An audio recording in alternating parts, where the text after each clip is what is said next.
She had never known that silence could scream so loudly, that loneliness could be heavier than any burden she'd carried in her life.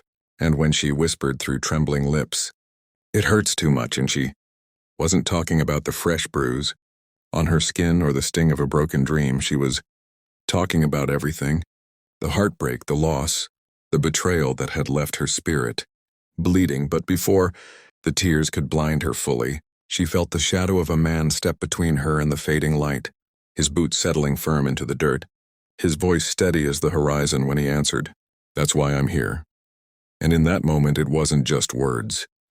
It was a promise carved out of the grit of the West and the tenderness of a heart that had seen pain, too, but refused to let her swallow her whole, because he was a cowboy in every sense of the word, not just by the hat on his head or the spurs on his boots, but by the code he lived by, the courage to carry another when they couldn't walk on their own. And as she looked up through watery eyes, she saw in him something she thought she'd lost forever: hope. The night around them seemed colder than it should have been, coyotes crying far in the distance, and her chest ached with the weight of memories she couldn't bear to name. But his hand, rough and calloused from years of rope and reins, reached out not to force her, not to claim her, but to let her know she wasn't alone.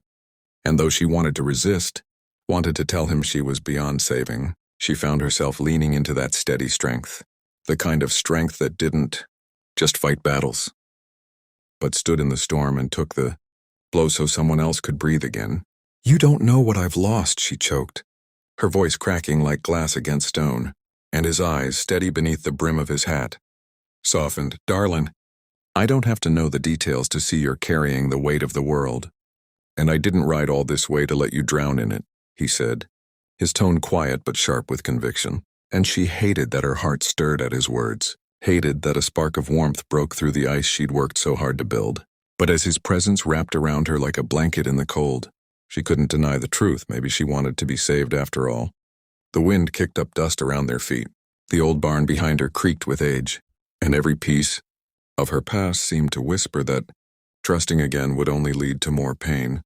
But when she looked at him, she didn't see a man trying to fix her for his own pride or a savior playing hero. She saw a man who'd known his own battles, who carried his scars with quiet dignity, who understood that healing wasn't about pretending the pain didn't exist, but about standing in it with someone until it no longer defined them.